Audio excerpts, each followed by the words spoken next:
So we kick off with a lecture about robots, and as he says, they serve as workers or soldiers, which is typical. Very rarely are robots created to serve other functions, like talk show hosts.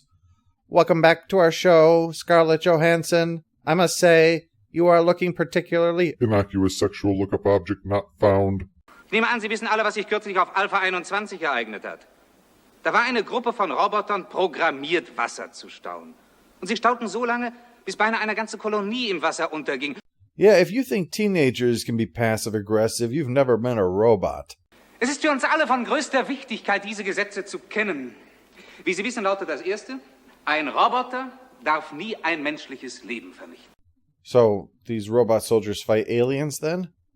We really could have used them against the frogs.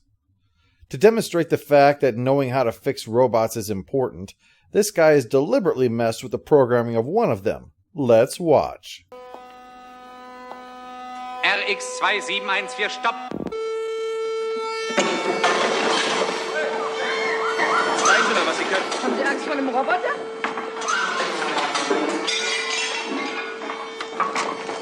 Well, I'm convinced I'm definitely going to be running towards the engine of destruction instead of away from it. Fortunately for our heroes that don't want to be bored here, they're called away on an urgent assignment. Von Y18. Pass auf, sonst fallen dir die Augen aus dem Kopf. Hat der GSD keine Scheuklappen für ihn? Nein, aber ich habe erfahren, dass das gesamte weibliche Korps durch C-Roboter ersetzt wird. Wieso fallen Sie auch darunter? Wieso ich? Wussten Sie nicht, dass ich ein Epsilon-Android... You shouldn't joke about things I suspect are actually true. So anyway, time to find out what's up. And I haven't said anything before, but I've been secretly intrigued by the metal box corridors that have cropped up.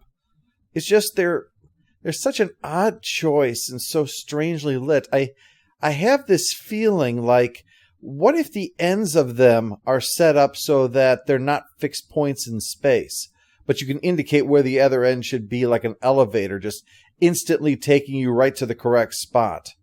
I'm sure that's not how it works, but every time I see it, I just get this idea. Maybe that's what it is. One of these times, somebody's going to wind up in the bathroom by accident.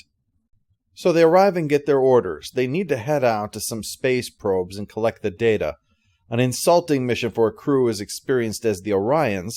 It's so basic you can have cadets do it. But their temporary boss is insisting upon it. I'm guessing he's just filling in while Van Dyke is recovering from nearly getting hit by a flaming planet. But this guy, wow, he has all the smugness of someone who got his job by kissing the right ass. So the crew heads out to the Orion 8 and off on their pointless mission, and McClane sends out Helda and Atan to handle the first 8 of the 16 that they're going to need to do. Although Yegelovs volunteers to go out as well. But McClane shoots her down since she has no experience. It's not going to help their reputation if they're given the job of a cadet and still manage to screw it up. And what do you go from there? Probably driving the school buses. But they get a visit from a passing cargo ship under Commodore Reuter, McClane's old CO.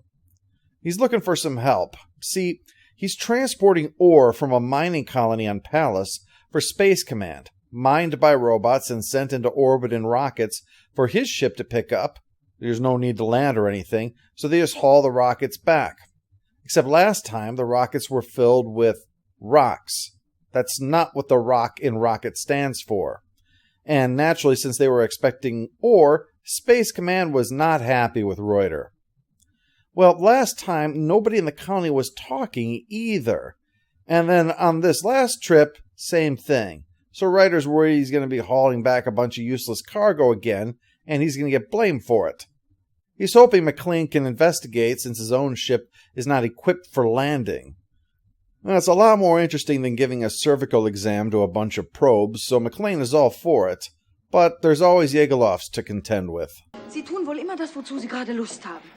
You say that as if it were a bad thing. But she makes a point about them being in trouble if Space Command finds out he left.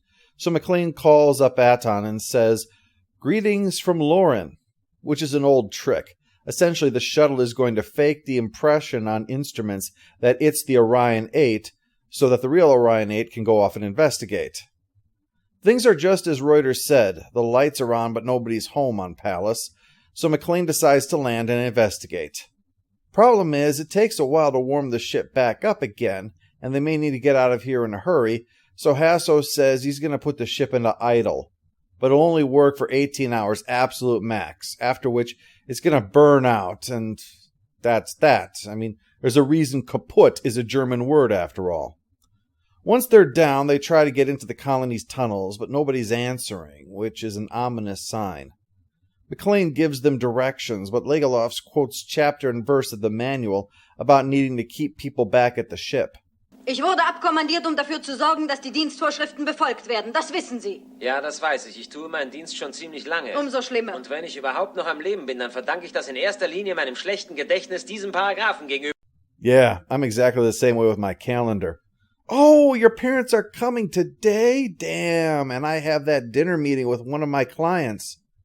Your business doesn't have any clients. That's why it's so important that this meeting goes well, so you make sure to take lots of notes on this conversation. I wouldn't want to miss any of the ways that I'm not good enough to marry their daughter. McLean points out that by the book, he, Mario, and Hasso would have to stay behind, which means that she goes out to investigate alone. And also, why guard a locked ship when this could be a life-and-death situation? She sees the logic of that and joins them when they head into the tunnels, but even inside the colony, nobody's answering. The place doesn't look like a disaster happened, and the oxygen is normal, so it's unlikely the frogs are behind this. The elevator's operating on its own, so despite the objections of the others, McLean insists that they take it down and check out more of the colony. But before they even get a chance, 2 robots show up. 2 robots with guns. Let's hope they heard that robots can't kill people. If not, I don't think they'll take it on faith if we just tell them. McLean gets everyone ready for a possible fight. Und denkt bei allem, was passiert. Es sind Maschinen. Aber sie reagieren offenbar nicht mehr. Ich verstehe das nicht. Roboter verstehen bis zu 2000 Befehlsworte und sie können ca. 1000 einfache Funktionen ausüben, die man ihnen eingestanzt hat. Aber sie können einem natürlich nichts erklären. We installed a Dunning-Kruger chip in them to make them that way. When they arrive, there's a robot next to a human, and the robot already has a gun on them, with the human insisting that they cooperate. They decide that would probably be for the best, but as soon as the robot leaves, it's clear that they're not working with the colonists anymore. Hören Sie zu, Mann. Mein Name ist McLean. McLean? Sie sind Commander McLean? Ja. No time for autographs. I'm on the job right now. This guy is Richard Hall. He says everything started out fine, but it went to hell when a problem started because of drugs. Soon the guy with the drugs started a revolt, and Hal shot him and one of his people. But the robots saw, and conflicting with the first law of robotics like this, prompted them to take over to ensure that no one else would be shot. That's why they're in charge now. Das klingt wie ein utopisches Märchen. Die Roboter hüten das Gesetz. What, some kind of robo-cop? Nobody's ever going to buy that. Back at Space Command, poor Reuter is getting chewed out for coming back with another shipment that doesn't have any ore in it. What hurts is that some time ago, he apparently took an old transport that the fleet didn't want anymore, so now they figure that he's stolen the ore and is just playing dumb. Well, the general is not happy about one of his people being interrogated without being informed first, and storms in to share his displeasure. The head of intelligence then slimes his way in to assure him that this was only done because it's a minor matter not worthy of the general's attention, and besides, this should be handled by someone outside to ensure that everything's on the up and up.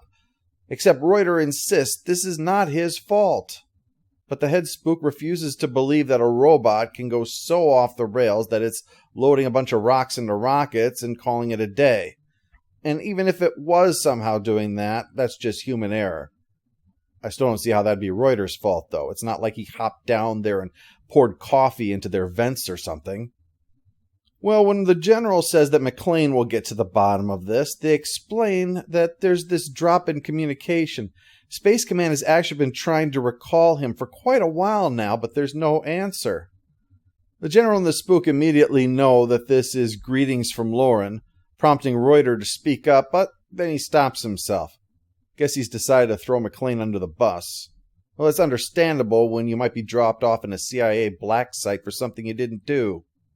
Meanwhile, Helga is starting to get concerned that Orion hasn't responded in 2 hours, but Atan brushes this off. He has unwavering faith in their boss. If only he knew that he was trapped in a mine and held prisoner by robots. That might make him reconsider wasting power waiting for a ship that might not come back. Well, McLean turns to Yegelovs to see if she has any insight. She knows things about robots, and she figures out basically that they've been reversed. They make the humans mine, they send the byproduct and not the ore. They're doing everything the opposite of the way they've been programmed to. I'm wondering if they're going to reverse the polarity of the neutron flow. She says this is probably the result of the first and second laws of robotics being in conflict with one another. Apparently, when they copied them over from Asimov, they left out those unless it conflicts with parts.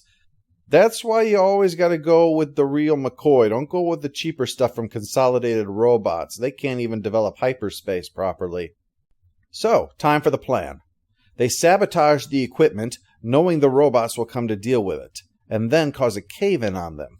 But not to destroy the robots, just enough to incapacitate them so that our heroes can try some of that reprogramming they were learning at the start of the show. It works, as the robots hand the guns back to the humans, so that's good. Now we're just going to need to reprogram the others.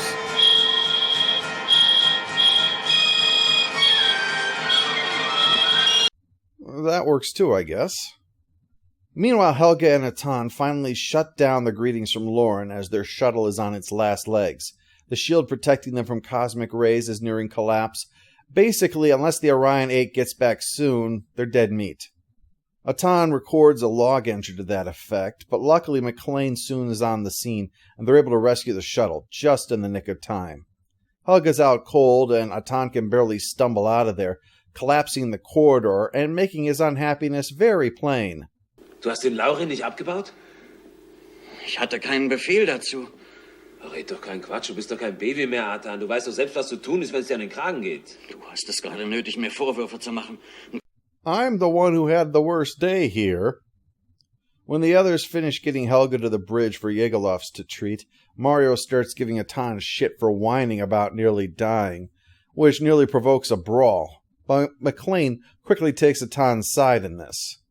We've seen how much he cares for his people, and he's clearly bothered that they were ready to march off to death because those were the orders that he had left them with, and that he wasn't there for them when they called. So he decides this situation could use the lightening up that only booze can provide. This time even Yegelovs is ready to join in, but it's interrupted. That's just their luck today, isn't it? Space Command is turning over every rock trying to get in touch with Orion 8, because it turns out that there was a problem with their orders. Their temporary boss screwed things up. The mission out here was supposed to be given to the cadet ship Orion. So back home they gloat about this over drinks while the general gives them the details, and when they get their new orders, delivering robots, Yegelovs whips out the rule book to defend her shipmates, pointing out that cargo transport is not an approved space patrol job. But the words "greetings from Lauren" make clear, yeah, you are playing FedEx driver today. This episode wasn't as strong as the previous two, lacking the effective atmosphere and failing to capture the peril that they had pulled off so successfully previously. But the character growth on display is welcome. Yegelovs is the most obvious. The way she is starting to move beyond her stiff by-the-book style to become more flexible allows her to join in with the ensemble, seeing the practicality that McLean's approach can provide rather than the stiff adherence to rules that she believes in. And the reaction to the near death of Atan and Helga really shook things up.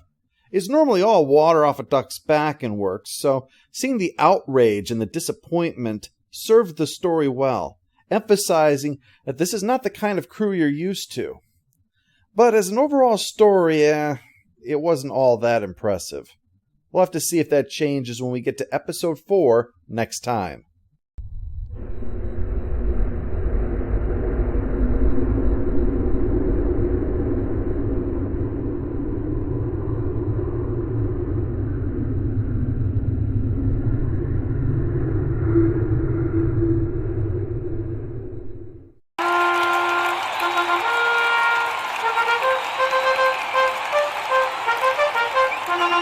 All hail your